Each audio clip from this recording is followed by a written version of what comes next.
Hello বন্ধুরা, আনন্দবাটির পক্ষ থেকে সকলকে স্বাগত। আজ আমি আলোচনা করব বঙ্কিমচন্দ্র চট্টোপাধ্যায় রচিত বিড়াল প্রবন্ধটি।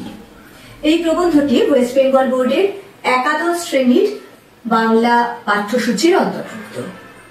এই প্রবন্ধটি যথেষ্ট খুঁটিয়ে শব্দার্থ সহ আলোচনা করা প্রয়োজন। সেই সঙ্গে সম্ভাব্য এমসিকিউ প্রশ্নোত্তরও এই আলোচনার মধ্যে আমি বলে দেব।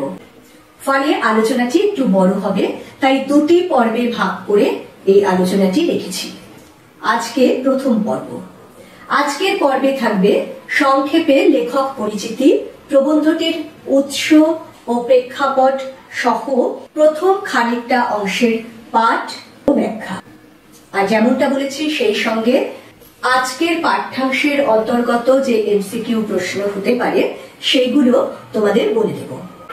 তোমাদের নতুন পাঠ্যসূচি অনুযায়ী যদিও এখান থেকে সবই এমসিকিউ বা এসিকিউ এই ধরনের এক কথায় প্রশ্নোত্তর আসবে, তবুও মনে রাখতে হবে যে এই প্রশ্নোত্তরগুলি কিন্তু নানান ধরনের হবে, যেমন জ্ঞানমূলক, বোধমূলক, প্রয়োগমূলক, দক্ষতামূলক ইত্যাদি।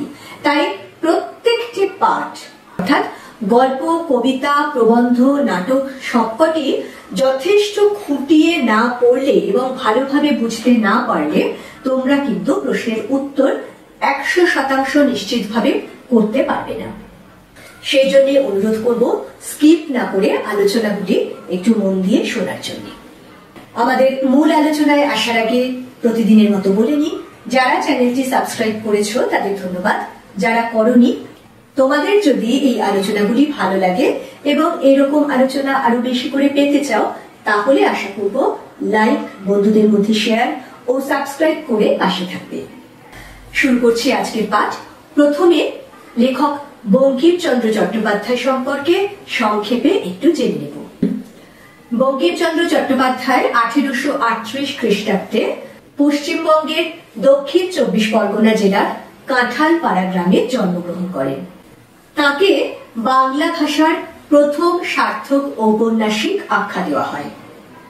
1858 সালে কলকাতা বিশ্ববিদ্যালয় থেকে প্রথম যে কয়েকজন স্নাতক পরীক্ষায় উত্তীর্ণ হয়েছিলেন, বঙ্কিমচন্দ্র চট্টোপাধ্যায় ছিলেন তাদের মধ্যে অন্যতম। পেশাগত জীবনে তিনি ছিলেন একজন ম্যাজিস্ট্রেট এবং অত্যন্ত সুনামের সঙ্গে তিনি তার দায়িত্ব পালন করেছিলেন। চাকরি সূত্রে খুলনার ম্যাজিস্ট্রেট হিসেবে তিনি নীলকণ্ঠ সাহেবদের অত্যাচার কঠোরভাবে দমন করেছিলেন। বিচারক হিসেবেও তিনি যথেষ্ট সুনাম অর্জন করেছিলেন। অপরদিকে বাংলা সাহিত্য চর্চার ক্ষেত্রেও তার অসামান্য অবদান রয়েছে। জনপ্রিয় ও সার্থক উপন্যাস ও প্রবন্ধ রচনার বাইরে বঙ্গদর্শন নামক বিখ্যাত পত্রিকার সম্পাদনা ও প্রকাশনার কৃতিত্বেও তার ঝুলিতে রয়েছে। কপালকুণ্ডলা, মৃণালিনী, বিষবৃক্ষ, দুর্গেশ নন্দিনী, আনন্দমঠ ইত্যাদি অসাধারণ কিছু উপন্যাস রচনার পাশাপাশি ধর্ম, দর্শন, সাহিত্য, ভাষা ও সমাজ বিষয়ক বেশ কিছু প্রবন্ধের তিনি রচয়িতা ছিলেন। লোকরহস্য, বিজ্ঞান রহস্য, কমলাকান্তের দপ্তর, সাম্য ইত্যাদি তার কয়েকটি উল্লেখযোগ্য প্রবন্ধ সংকলন। বাংলা সাহিত্যে তার অসামান্য অবদানের জন্য তাকে সাহিত্য সম্রাট উপাধিতে ভূষিত করা হয়েছিল। 1894 খ্রিস্টাব্দে বঙ্গভূমির এই প্রথিতযশা ও স্মরণীয় ব্যক্তিত্বের জীবনাবসান ঘটে। এবারে আমরা চলে আসব এই প্রবন্ধটির উৎস প্রসঙ্গে। আমাদের আজকের আলোচ্য বিড়াল প্রবন্ধটি তার সমাজ বিষয়ক প্রবন্ধ সংকলন তথা রম্য রচনা কমলাকান্তের দপ্তর থেকে গৃহীত হয়েছে। এই কমলাকান্তের দপ্তরের 14টি প্রবন্ধের মধ্যে 13তম প্রবন্ধ হল এই বিড়াল রচনাটি। এটি অত্যন্ত ব্যতিক্রমী একটি রচনা, যেখানে তিনি সূক্ষ্ম হাস্য পরিহাসের ছলে সাম্যবাদ ও সমাজতন্ত্রের বার্তা দিয়েছেন পাঠককুলের কাছে। দেখো, এই প্রবন্ধটি রচিত হয়েছিল 1875 খ্রিস্টাব্দে, অর্থাৎ 150 বছর আগে রচিত এই প্রবন্ধে সমাজের যে অত্যন্ত তাৎপর্যপূর্ণ কিছু অসঙ্গতি তিনি তুলে ধরেছিলেন তা আজও সমানভাবে প্রাসঙ্গিক। চলে আসছি আমাদের মূল অংশে, অর্থাৎ প্রবন্ধের পাঠ ও ব্যাখ্যায়। আমি শয়নগৃহে চারপাইয়ের উপর বসিয়া হোঁকা হাতে ঝিমাইতেছিলাম। একটু মিটমিট করিয়া ক্ষুদ্র আলো জ্বলিতেছে, দেয়ালের উপর চঞ্চল ছায়া প্রেতবৎ নাচিতেছে। আহার প্রস্তুত হয় নাই, এজন্য হোঁকা হাতে নিমীলিত লোচনে আমি ভাবিতেছিলাম যে আমি যদি নেপোলিয়ান হইতাম তবে ওয়াটারলু জিতিতে পারতাম কিনা। এমতো সময় একটি ক্ষুদ্র শব্দ হইল, মেউ। শুরুতে আমি বলে যাকে দেখানো হয়েছে তিনি হলেন এই প্রবন্ধের কথক কমলাকান্ত। চারপাইয়ের উপর বসিয়া, অর্থাৎ একটি খাটিয়া বা চৌকির উপরে বসে তিনি হুঁকো হাতে ঝিমাচ্ছিলেন। দেওয়ালে মিটমিট করে ক্ষুদ্র আলো জ্বলছে এবং তার উপর চঞ্চল ছায়া প্রেতবৎ নাচিতেছে। প্রেতবৎ অর্থাৎ ভূতের মতো। হালকা বা আবছা আলোয় দেওয়ালে দেখবে যখন ছায়া পড়ে তখন সেগুলিকে ভূতের মতো বলেই মনে হয় এবং সেগুলি নড়লে মনে হয় যেন ভূতের নৃত্য হচ্ছে, যাকে কমলাকান্ত বলেছেন প্রেতবৎ নাচিতেছে। আহার প্রস্তুত হয় নাই, অর্থাৎ খাবার তৈরি হয়নি, তাই তিনি হুঁকো হাতে নিমীলিত লোচনে, অর্থাৎ চোখ বন্ধ করে ভাবছিলেন যে আমি যদি নেপোলিয়ান হইতাম তবে ওয়াটারলু জিতিতে পারতাম কিনা। এইখানে এই তথ্যগুলি তোমাদের জানা প্রয়োজন। নেপোলিয়ান কে ছিলেন? নেপোলিয়ান ছিলেন বিখ্যাত ফরাসি সম্রাট, যিনি ওয়াটারলু যুদ্ধে পরাজিত হয়ে নির্বাসিত হয়েছিলেন। 1825 সালে বেলজিয়ামের ওয়াটারলু নামক প্রাঙ্গণে এই যুদ্ধটি সংঘটিত হয়েছিল বলে একে ওয়াটারলু যুদ্ধ বলা হয়ে থাকে। ফরাসি সম্রাট নেপোলিয়ান এই যুদ্ধে দুটি সম্মিলিত শক্তির বিরুদ্ধে লড়াই করেছিলেন। তার একটি হলো ডিউক অফ ওয়েলিংটনের অধীন ব্রিটিশ সেনাবাহিনী এবং অপরটি হলো গাবার্ড ভন ব্লুচারের নেতৃত্বাধীন প্রুশিয়ার সেনাবাহিনী। এই যুদ্ধে তিনি পরাজিত হন এবং সেন্ট হেলেনা দ্বীপে নির্বাসিত হয়েছিলেন। এই যুদ্ধের প্রসঙ্গ টেনেই কমলাকান্ত বলছেন যে তিনি যদি নেপোলিয়ান হতেন তাহলে এই ওয়াটারলু যুদ্ধ তিনি জিততে পারতেন কিনা। আফিং খেয়ে কমলাকান্ত একেবারে ঘোরের মধ্যে চলে গেছে, তার বাহ্য জ্ঞান নেই। সে চোখ বন্ধ করে নিজেকে ফরাসি সম্রাট নেপোলিয়ানের ভূমিকায় দেখছে। এমন সময় একটি ক্ষুদ্র শব্দ হলো মেয়, অর্থাৎ একটি বিড়াল ডেকে উঠল। চাহিয়া দেখিলাম, হঠাৎ কিছু বুঝিতে পারিলাম না। প্রথমে মনে হইল ওয়েলিংটন হঠাৎ বিড়ালত্ব প্রাপ্ত হইয়া আমার নিকট আফিং ভিক্ষা করিতে আসিয়াছে। প্রথম উদ্যমে পাষাণবৎ কঠিন হইয়া বলিব মনে করিলাম যে ডিউক মহাশয়কে ইতপূর্বে যথোচিত পুরস্কার দেওয়া গিয়াছে, এক্ষণে আর অতিরিক্ত পুরস্কার দেওয়া যাইতে পারে না। বিশেষ অপরিমিত লোভ ভালো নহে। ডিউক বলিল, মেয়। হঠাৎ এই যে আফিংয়ের নেশায় বিভোর হয়ে রয়েছে, সেই জন্য ওই মেয় ডাকটি কোথা থেকে আসছে প্রথমটা ঠিক বুঝে উঠতে পারেনি। সে তো তখন নিজেকে নেপোলিয়ান ভাবছে এবং ওয়াটারলু যুদ্ধক্ষেত্রে রয়েছে বলে মনে করছে। সেই জন্য কমলাকান্ত ভাবছেন যে হঠাৎ ডিউক অফ ওয়েলিংটন বিড়ালত্ব প্রাপ্ত হয়ে তার কাছে আফিং ভিক্ষা করতে এসেছে, কারণ তিনি তো আফিং খাচ্ছিলেন। তিনি তখন মনে মনে ভাবলেন যে পাষাণবৎ কঠিন হইয়া, পাষাণবৎ কঠিন মানে পাথরের মতন কঠিন হয়ে, কারণ ডিউক তো তার শত্রু, তাই তাকে বলবেন মনে করেছিলেন যে ইতপূর্বে যথোচিত পুরস্কার দেওয়া হইয়াছে, অর্থাৎ যুদ্ধে জয় হয়েছে, সেটাই তার বড় পুরস্কার, তাই আর বেশি পুরস্কার তাকে দেওয়া যাবে না। বিশেষ অপরিমিত লোক ভালো নয়, অপরিমিত লোক মানে সীমাহীন লোক ভালো নয়। সেই সময় আবার একটি আওয়াজ এলো, মেয় বলে। তখন চক্ষু চাহিয়া ভালো করিয়া দেখিলাম যে ওয়েলিংটন নহে, একটি ক্ষুদ্র মার্জার। প্রসন্ন আমার জন্য যে দুগ্ধ রাখিয়া দিয়াছিল তাহা নিঃশেষ করিয়া উদরসাৎ করিয়াছে। আমি তখন ওয়াটারলুর মাঠে বহু রচনায় ব্যস্ত, অত দেখি নাই। এক্ষণে মার্জার সুন্দরী নির্জল দুগ্ধবানে পরিতৃপ্ত হইয়া আপন মনের সুখ এ জগতে প্রকটিত করিবার অভিপ্রায় অতি মধুর স্বরে বলিতেছেন, মেয়। এইবারে তার হুঁশ ফিরল। সে এবারে ভালো করে তাকিয়ে দেখল যে ওয়েলিংটন নয়, একটি ক্ষুদ্র মার্জার। মার্জার হলো বিড়ালের প্রতিশব্দ। প্রসন্ন আমার জন্য যে দুগ্ধ রাখিয়ে গিয়েছিল। এই কমলাকান্তের দপ্তরকে তোমরা যদি পুরোটা পড়তে পারো কখনো, বা খানিকটা অংশও যদি পড়ো আলাদা করে, তাহলে জানতে পারবে যে সেখানে প্রসন্ন গোয়ালিনীর একটি চরিত্র রয়েছে, খুবই গুরুত্বপূর্ণ চরিত্র। এই প্রসন্ন গোয়ালিনী কমলাকান্তকে বিনামূল্যে দুধ খাওয়াতো। প্রসন্ন গোয়ালিনী খাঁটি দুধ অর্থাৎ নির্জল দুগ্ধপান বলেছে, রোজ কমলাকান্তের জন্য রেখে যেত। সেই দুধটুকুই খোলা পেয়ে বিড়ালটি খেয়ে অত্যন্ত পরিতৃপ্ত হয়েছে, তাই সে ম্যাও বলে ডাকছে। তারপরে দেখো মজা করে বলছেন, আমি তখন ওয়াটারলুর মাঠে ব্যূহ রচনায় ব্যস্ত, অত দেখি নাই। অর্থাৎ আফিংয়ের নেশায় বিভোর হয়ে তিনি তো তখন নিজেকে নেপোলিয়ন ভাবছেন, আর ওয়াটারলুর যুদ্ধে ব্যূহ রচনায় ব্যস্ত। ব্যূহ কথাটির অর্থ হলো যুদ্ধের জন্য বিশেষ পরিকল্পনা করে যে সৈন্য সাজানোর একটি রীতি, তাকে বলে ব্যূহ রচনা। তিনি তো তখন নিজে নেপোলিয়ন সেজে ব্যূহ রচনায় ব্যস্ত, যুদ্ধের প্রস্তুতিতে ব্যস্ত। সেই সময় মার্জার অর্থাৎ বিড়ালটি তার দুধটুকু খেয়ে নিয়েছে।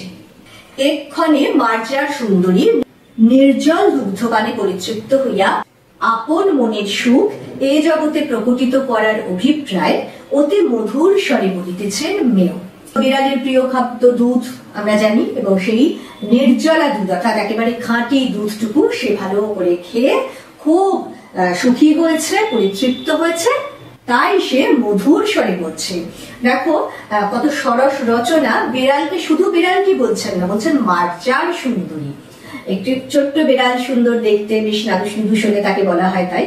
অর্থাৎ একটি সুন্দর নাদুস নুদুস বিড়াল তার দুধটুকু খেয়ে তৃপ্তি করে ডেকে উঠেছে। বলিতে পারি না, বুঝি তাহার ভিতর একটু ব্যঙ্গ ছিল। বুঝি মার্জার মনে মনে হাসিয়া আমার মানে চাহিয়া ভাবিতেছিল, কেহ মরে বিল ছেঁচে, কেহ খাই কই। বুঝি সে মেয় শব্দে একটু মন বুঝিবার অভিপ্রায় ছিল। বুঝি বিড়ালের মনের ভাব, তোমার দুধ তো খাইয়া বসিয়া আছি, এখন বলো কি। দেখো এখানে একটি অতি পরিচিত একটি বাংলা প্রবচনের উল্লেখ করেছেন। বলছেন যে কেহ মরে বিল ছেঁচে, কেহ খাই কই। অর্থাৎ এই দুধটি তার জন্য প্রসন্ন গোয়ালিনী দুইয়ে এনে রেখেছিল, কিন্তু সেই ভালো খাবারটি জুটে গেল বিড়ালটির ভাগ্যে। এখানে একটা প্রচ্ছন্ন বৈষম্যের ইঙ্গিত রয়েছে এই প্রবাদটির মধ্যে। এই যে বলা হয় কেহ মরে বিল ছেঁচে, অর্থাৎ যারা জেলে তারা তো অনেক কষ্ট করে পুকুরে বা নদীতে জাল ফেলে খাল বিল ছেঁচে মাছ ধরে, কিন্তু সবচেয়ে যে ভালো মাছগুলি সেগুলি জোটে ধনীদের কপালে। তার ফলটা উপভোগ করে সমাজের ধনী শ্রেণী, অর্থাৎ যার পরিশ্রমের ফল সে কিন্তু ভোগ করে না, ভোগ করে অন্য কেউ। সমাজের এই বৈষম্যের দিকে ইঙ্গিত করা হয়েছে। আর বলছেন এই যে বিড়ালটি যে ম্যাও ম্যাও করে ডাকছে, তাতে সে যেন কমলাকান্তের মন বোঝারও চেষ্টা করছে, যেন সে বলতে চাইছে তোমার দুধ তো খেয়ে নিলাম, এখন বলো কি, অর্থাৎ এখন কি করবে তুমি, এটাই যেন সে কমলাকান্তকে একটু ব্যঙ্গ করে বলতে চাইছে। বলি কি, আমি তো ঠিক করিতে পারিলাম না, দুধ আমার বাপেরও নয়, দুধ মঙ্গলার, দুহিয়াছে প্রসন্ন, অতএব সে দুগ্ধে আমারও যে অধিকার, বিড়ালেরও তাই। সুতরাং রাগ করিতে পারি না। তবে চিরাগত একটি প্রথা আছে যে বিড়ালে দুধ খাইয়া গেলে তাহাকে তাড়াইয়া মারিতে যাইতে হয়। আমি যে সেই চিরাগত প্রথার অবমাননা করিয়া মনুষ্যকুল কুলাঙ্গার স্বরূপ পরিচিত হইব, ইহাও বাঞ্ছনীয় নহে। এবারে বিড়ালের ওই ব্যঙ্গোক্তির উত্তরে কমলাকান্ত ভাবছে যে সে কি উত্তর দিতে পারে। বলছে আমি তো ঠিক করিতে পারিলাম না, দুধ আমার বাপেরও নয়, দুধ মঙ্গলার, অর্থাৎ যে গরুটির দুধ বিড়ালটি খেয়ে নিয়েছে সেই গরুটির নাম মঙ্গলা, আর তার যে মালিক সে হলো প্রসন্ন, সেই দুধ দুইয়েছে। কাজেই সেই দুধে কমলাকান্তের যে অধিকার, বিড়ালেরও তাই। সেই সমাজতান্ত্রিকতার প্রশ্ন, সেই সাম্যবাদের প্রসঙ্গ এনেছেন এখানে লেখক। সমাজের যে ধন, তাতে যে সকলের সব মানুষের সমান অধিকার, তার প্রতি এখানে প্রচ্ছন্ন ইঙ্গিত দেওয়া হচ্ছে। কিন্তু কমলাকান্তকে এখানে দেখানো হয়েছে সে যতই আফিমের নেশায় বিভোর থাকুক, সে কিন্তু যথেষ্ট যুক্তিবাদী এবং সমাজ সচেতন ও সাম্যবাদী মানসিকতার একজন মানুষ। তাই সে বলছে, দুগ্ধে আমারও যে অধিকার, বিড়ালেরও তাই, সুতরাং রাগ করিতে পারি না। তবে একটা চিরাগত প্রথা আছে, সেই প্রথাটি কি, যে বিড়াল দুধ খেয়ে গেলে তাকে মেরে তাড়াতে হয়, যেটা একটা সামাজিক ভাবে আর কি স্বীকৃত প্রথা। যতই সেটা অযৌক্তিক হোক, সমাজে সেটা কিন্তু চলে আসছে। দেখো, এর মধ্যে থেকেও কিন্তু সেই বৈষম্যেরই ইঙ্গিত, যে নিজের অধিকার দাবি করতে গেলে বা নিজের অধিকার জোর করে আদায় করে নিলে তাকে কিন্তু এমন করে সবল শ্রেণী উত্তপ্ত করে বা অত্যাচার করে। কমলাকান্ত সেই চিরায়ত প্রথাটিকে তো ভাঙতে পারেন না, তাহলে মনুষ্যকুল কুলাঙ্গার স্বরূপ পরিচিত হইব, সেটাও বাঞ্ছনীয় নয়। মানে যা সাধারণভাবে মানুষ করে থাকে সেটা যদি সে না করে, তাহলে তো সে তো মানব জাতির কুলাঙ্গার হিসেবে পরিচিত হবে, সেটাও তো বাঞ্ছনীয় নয়, সেটাও ঠিক নয়। তারপর আবার বলছেন, কি জানি এই মার্জারি যদি স্বজাতি মণ্ডলে কমলাকান্তকে কাপুরুষ বলিয়া উপহাস করে। স্বজাতি মণ্ডলে মানে নিজের জাতি গোষ্ঠীর মধ্যে কমলাকান্তকে যদি কাপুরুষ বলে এই মার্জারটি উপহাস করে। দেখো, এটাও কিন্তু আমাদের সমাজের একটা প্রচলিত ব্যাপার। কোনো মানুষ যখন অতিরিক্ত ভালো হয় এবং সে যদি বঞ্চিত নিপীড়িত মানুষের হয়ে কথা বলে অথবা তাদের প্রতি খুব দয়াশীল হয়, তখন কিন্তু অনেক সময় তারাই তাকে বোকা বা যথেষ্ট পৌরুষ নেই এমন বলেও তাকে বদনাম করে। সেটাও কিন্তু মানব চরিত্রের একটা খুব সাধারণ বৈশিষ্ট্য। অতএব পুরুষের ন্যায় আচরণ করাই বিধেয়, কাপুরুষ হওয়া চলবে না, তাকে পুরুষ হতে হবে। সেটা ভেবেই তিনি সকাতর চিত্তে হস্ত হইতে হুঁকা নামাইয়া অনেক অনুসন্ধানে এক ভগ্ন যষ্টি আবিষ্কার করলেন। সকাতর চিত্তে কেন? কারণ এটা তো তার ইচ্ছে নয়। এই এখন এই আফিম খেয়ে বিভোর হয়ে কল্পনা করার যে সুখে তিনি মত্ত ছিলেন, সেসব ছেড়ে এখন সেই কাপুরুষতা বিসর্জন দিতে হবে ভেবে উঠে এখন কোথায় লাঠি আছে, গিয়েই পরিশ্রম করে বিড়ালটিকে মেরে তাড়াতে হবে, এটা তার করার মোটেই ইচ্ছা নেই, কিন্তু জোর করে করতে হচ্ছে। সেই জন্যই সকাতর চিত্তে অর্থাৎ বেশ একটু দুঃখিত হয়ে তিনি এই কাজটি করতে লাগলেন এবং অনেক অনুসন্ধানে মানে অনেক খোঁজ খবর করে একটা ভগ্ন যষ্টি মানে ভাঙা লাঠি খুঁজে পেলেন। তাই দিয়ে সগর্বে মার্জারির প্রতি ধাবমান হইলেন। মার্জারির প্রতি মানে বিড়ালটিকে তিনি তাড়াতে গেলেন। মার্জারি কমলাকান্তকে চিনিত। সে যষ্টি দেখিয়া বিশেষ ভীত হওয়ার কোনো লক্ষণ প্রকাশ করিল না, কেবল আমার মুখপানে চাহিয়া হাই তুলিয়া একটু সরিয়া বসিল, বলিল, মেও। প্রশ্ন বুঝিতে পারিয়া যষ্টি ত্যাগ করিয়া পুনরূপী শয্যায় আসিয়া হুঁকা লইলাম। তখন দিব্যকর্ণ প্রাপ্ত হইয়া মার্জারের বক্তব্য সকল বুঝিতে পারিলাম। বলছেন যে মার্জারি অর্থাৎ বিড়ালটি কমলাকান্তকে খুব ভালো করেই চিনত।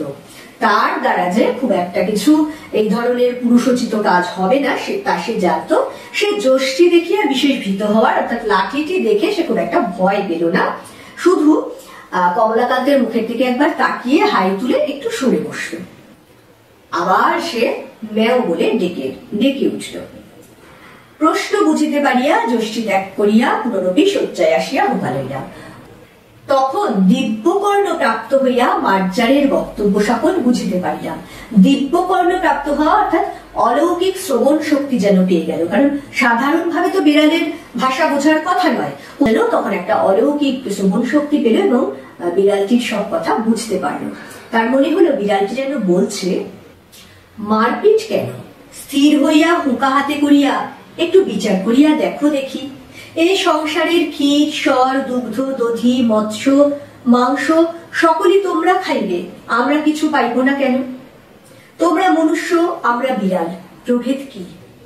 তোমাদের খুদ পিপাসা আছে, আমাদের কি নাই? এইবারে বিড়ালটি যেন অত্যন্ত বিজ্ঞের মতো কতগুলি ভীষণ গুরুত্বপূর্ণ সামাজিক ন্যায়ের প্রশ্ন তুলল, সমানাধিকারের প্রশ্ন তুলল। সে বলল যে মারপিট করছো কেন? মারামারি না করে একটু শান্ত হয়ে বসে আমার কথাগুলো একটু বিবেচনা করে দেখো। সে বলছে যে এই সংসারে যত ভালো জিনিস, ক্ষীর, সর, দুধ, মাছ, মাংস সবই তোমরা মানুষ বলে তোমরা খাবে, আর আমরা বিড়াল বলে কি আমরা কিছু পাবো না? এটা কেমন কথা? তোমাদের আর আমাদের মধ্যে প্রভেদটা কি? তোমরা খাও, আমাদের আপত্তি নাই, কিন্তু আমরা খেলেই তোমরা কোন শাস্ত্রানুসারে ঠেঙা লইয়া তার করো। অর্থাৎ ওরা যদি খায়, বিড়ালরা যদি খায়, তাহলে তাদেরকে লাঠি নিয়ে মারতে হবে, এটা কোন শাস্ত্রে লেখা আছে? বলছে তোমাদের খুদ পিপাসা আছে, আমাদের কি নাই? খুদ পিপাসা মানে ক্ষিধা এবং তৃষ্ণা। এখানে প্রাণী হিসেবে সে যেন বলতে চাইছে যে তোমরাও প্রাণী, আমরাও প্রাণী। তাহলে তফাৎটা কি? বেসিকটা তো এক, মানে যে কোনো প্রাণীর যে প্রাথমিক চাহিদা সেটা তো এক, ক্ষিধা এবং তৃষ্ণার যে চাহিদা সেটা তো এক, সেটা মানুষেরও যা, সব পশু পাখির তাই। তাহলে তোমরা জগতের সব ভালো ভালো জিনিস খাবে, তাতে আমাদের কোনো আপত্তি নেই, অথচ আমরা একটু সেই খাবার খেলেই তোমরা কেন আমাদের মারতে আসবে? এখানেও সেই সাম্যবাদের প্রশ্ন কমলাকান্তের মধ্যে দিয়ে যেন বঙ্কিমচন্দ্র নিজে এখানে এই কথাগুলি বলতে চাইছেন। বলছেন যে সমাজের যে দরিদ্র শ্রেণীর, নিপীড়িত, শোষিত যে প্রান্ত শ্রেণীর মানুষরা, যে পিছিয়ে থাকা মানুষরা, তারা সব রকম সুযোগ সুবিধে থেকে বঞ্চিত, অথচ সমাজের উঁচু তলার যে মানুষরা, ধনী শ্রেণীর যে মানুষরা, তারা কিন্তু সব ভালোটুকু, সব সুযোগ সুবিধেটুকু অনায়াসে পেয়ে যায়। মানুষ হিসেবে তো প্রত্যেকের অধিকার সমান, তাহলে এই বৈষম্য কেন? আর গরিবেরা বা নিপীড়িত মানুষেরা যদি তাদের অধিকার দাবি করে, তাহলে কোন শাস্ত্রানুসারে বা কোন যুক্তিতে এই উঁচুতলার মানুষেরা ক্ষমতা বলে তাদেরকে অত্যাচার করতে আসে? সেটাই যেন বেড়ালের মুখ দিয়ে বঙ্কিমচন্দ্র একথা বলতে চেয়েছেন। কমলাকান্ত এখানে সমাজের উঁচুতলার ধনিক শ্রেণীর প্রতিনিধি, আর বেড়াল হলো সমাজের অত্যাচারিত, নিপীড়িত, দুর্বল, অসহায় মানুষের প্রতিনিধি স্বরূপ। তোমরা আমার কাছে কিছু উপদেশ গ্রহণ করো, বিজ্ঞ চতুষ্পদের কাছে শিক্ষা লাভ ব্যতীত তোমাদের জ্ঞানোন্নতির উপায়ন্তর দেখি না। তোমাদের বিদ্যালয় সকল দেখিয়া আমার বোধ হয় তোমরা এতদিনে এই কথাটি বুঝিতে পারিয়াছ। এখানে কিন্তু তৎকালীন শিক্ষা ব্যবস্থার অসারতার দিকটিকেও ব্যঙ্গ করা হয়েছে, তার প্রতিও একটা প্রচ্ছন্ন ইঙ্গিত দেওয়া হয়েছে। সমাজের যে প্রচলিত নিয়ম কানুন, যে শিক্ষা ব্যবস্থা, যে সামাজিক রীতিনীতি রয়েছে, তার মধ্যে যে বিপুল অসঙ্গতি রয়েছে, একটা ভয়ানক বৈষম্য রয়েছে, সেদিকেই কিন্তু ইঙ্গিত দেওয়া হচ্ছে। বন্ধুরা, আজকে আমাদের পাঠ এই পর্যন্ত রইল। পরের দিন এই প্রবন্ধের বাকি অংশের পাঠ ও ব্যাখ্যা সমাপ্ত হবে। এবারে আমি তোমাদের যেটুকু অংশ আজকে পড়ালাম, তার মধ্যে থেকে যে ধরনের এমসিকিউ প্রশ্নগুলি আসতে পারে সেইগুলি একটু বলে দিচ্ছি, মন দিয়ে একটু শুনে নিয়ে নোট করে নিও পারলে। বিড়াল প্রবন্ধটি কখন কোন পত্রিকায় প্রকাশিত হয়েছিল? 1281 বঙ্গাব্দে বঙ্গদর্শন পত্রিকায় প্রথম প্রকাশিত হয়। বিড়াল প্রবন্ধটির উৎস কমলাকান্তের দপ্তর নামক প্রবন্ধ সংকলন। এই প্রবন্ধটি কমলাকান্তের দপ্তরের কত সংখ্যক রচনা? 13তম রচনা। বঙ্কিমচন্দ্র চট্টোপাধ্যায়ের উপাধি কি ছিল? বঙ্কিমচন্দ্র চট্টোপাধ্যায়ের উপাধি ছিল সাহিত্য সম্রাট। এটি কি ধরনের রচনা? এই রচনাটি হাস্যরসাত্মক ও ব্যঙ্গাত্মক রচনা। এই প্রবন্ধের ভাষারীতি কি? এই প্রবন্ধের ভাষারীতি হলো সাধু ভাষা। দেওয়ালের উপর পড়ন্ত ছায়াটি কিরকম ছিল? পড়ন্ত ছায়াটি ছিল চঞ্চল। ছায়াটি কিসের মতো নাচছিল? ছায়াটি প্রেতবৎ নাচছিল। হুঁকো হাতে কমলাকান্ত কি ভাবছিলেন? হুঁকো হাতে কমলাকান্ত ভাবছিলেন তিনি নেপোলিয়ন হলে ওয়াটারলুর যুদ্ধ জিততেন কিনা। কে বিড়ালত্ব প্রাপ্ত হয়েছিল বলে কমলাকান্তের মনে হয়েছিল? ডিউক অফ ওয়েলিংটন বিড়ালত্ব প্রাপ্ত হয়েছিল বলে কমলাকান্তের মনে হয়েছিল। ওয়েলিংটন কমলাকান্তের কাছে এসে কি ভিক্ষে করছিলেন? আফিং ভিক্ষে করছিলেন। ডিউক শব্দের অর্থ কি? ডিউক শব্দের অর্থ হলো রাজা। কমলাকান্ত পাষাণবৎ কঠিন হয়েছিলেন। পাষাণবৎ কথার অর্থ কি? পাথরের মতো কঠিন। কমলাকান্ত কি কারণে পাষাণবৎ কঠিন হয়েছিলেন? লর্ড ওয়েলিংটন বিড়ালত্ব প্রাপ্ত হয়ে আফিং ভিক্ষা করায়। কমলাকান্ত ডিউককে কাল্পনিক সংলাপে কি উপদেশ দিয়েছিলেন? তিনি উপদেশ দিয়েছিলেন যে বিশেষ অপরিমিত লোক ভালো নয়। মেয় শব্দের মধ্যে দিয়ে মার্জারের অভিপ্রায় কি ছিল? মার্জারজির অভিপ্রায় ছিল কমলাকান্তের মন বোঝা। তবে চিরাগত একটি প্রথা আছে। চিরাগত প্রথাটি কি? বিড়াল দুধ খেলে তাকে মেরে তাড়ানো। বিড়াল কমলাকান্তের কাছে কি চেয়েছিল? বিড়াল কমলাকান্তের কাছে বিচার চেয়েছিল। বন্ধুরা, পরের দিন এই প্রবন্ধের দ্বিতীয় পর্ব নিয়ে ফিরে আসবো খুব তাড়াতাড়ি।